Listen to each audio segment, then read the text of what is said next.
Hello viewers. तो tense के segment में हमारा नेक्स्ट टेंस है फ्यूचर परफेक्ट कंटीन्यूअस टेंस। बड़ा टेंस है, बहुत कॉम्प्लिकेटेड भी है। कई सारे बच्चे इसमें कंफ्यूज होते हैं, अच्छे अच्छे स्पीकर्स भी इसमें कंफ्यूज होते हैं क्योंकि बड़ा कॉम्प्लिकेटेड है।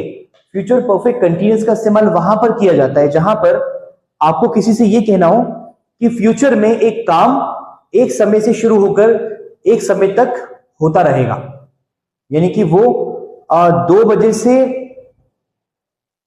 पढ़ रहा होगा शाम तक, या वो रात से पढ़ रहा होगा सुबह तक, या फिर शायद सुबह से बारिश हो रही होगी रात तक। खैर ये तो कोई नहीं बता सकता बारिश के बारे में, लेकिन फिर भी अगर आपको इस तरह के सेंटेंसेस बोलने जिसमें आपको ये कहना हो कि एक काम शुरू होगा और शुरू होने के बाद हो रहा होगा, कर रहा होगा, और एक टाइम तक, एक पॉइंट तक वो काम हो रहा होगा, या एक पर्टिकुलर ड्यूरेशन तक वो काम हो रहा होगा, तो आप वहां पर प्रेजेंट परफेक्ट कंटीन्यूअस का इस्तेमाल करते हैं। वो ये काम इस समय तक कर रहा होगा, या फिर वो ये काम इतने घंटे तक कर रहा होगा। तो रूल ये कि आप ग्रुप ए बी दोनों का इस्तेमाल एक ही रूल में करेंगे। सेम रूल है, चाहे आई हो, यू हो, वी हो, दे हो, ही हो, शी हो, या किसी का नाम हो। अगर आपको अभी तक समझ में नहीं आया तो एग्जांपल से आ जाएगा, उसके बाद भी नहीं आता है तो आप कमेंट में हमसे पूछ सकते हैं, हम आपको बता देंगे। यहां पर आप विल का इस्तेमाल करेंगे, फिर हैव का इस्तेमाल करेंगे, फिर आप बीन का इस्तेमाल करेंगे, और आप वर्ब में एनजी लगा देंगे। This is the rule. He will have been plus ING, she will have been plus ING, I will have been plus ING. इस तरह से सेंटेंसेस बनते हैं यहां पर।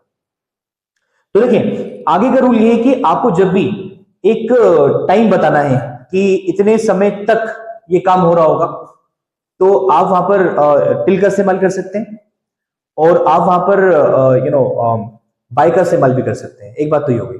और अगर टाइम ऐसा है जिसमें काउंटेबिलिटी है, जैसे हमने प्रेजेंट परफेक्ट कंटीन्यूअस में पढ़ा था और पास्ट परफेक्ट कंटीन्यूअस में पढ़ा था, तो वहां जैसे हमने वहां पढ़ा था कि हम फोर का इस्तेमाल करते हैं, उसी तरीके से काउंटेबल टाइम के लिए हम यहां पर भी फोर ही का इस्तेमाल करेंगे।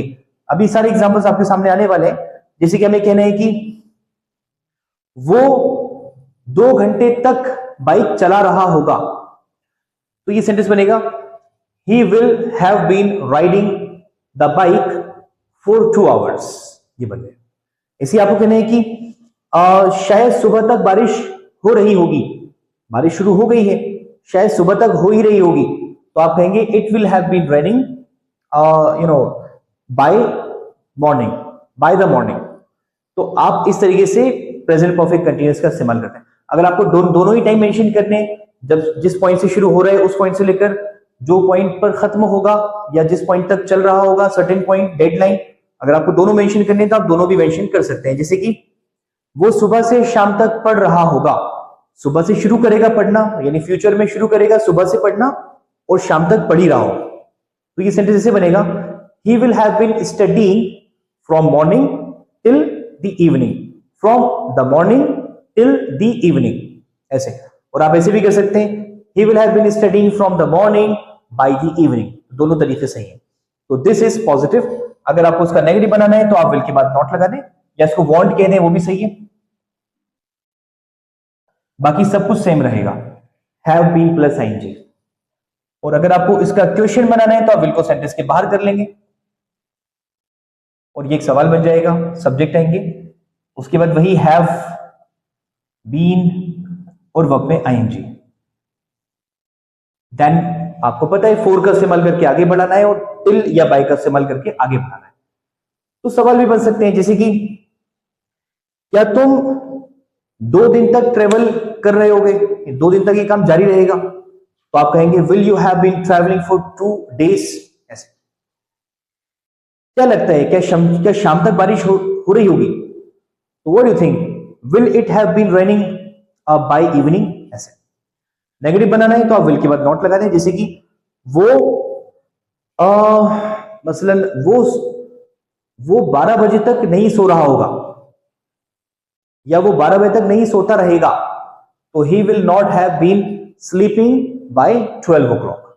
So this is how we make negative, interrogative and positive sentences in present perfect continuous tense.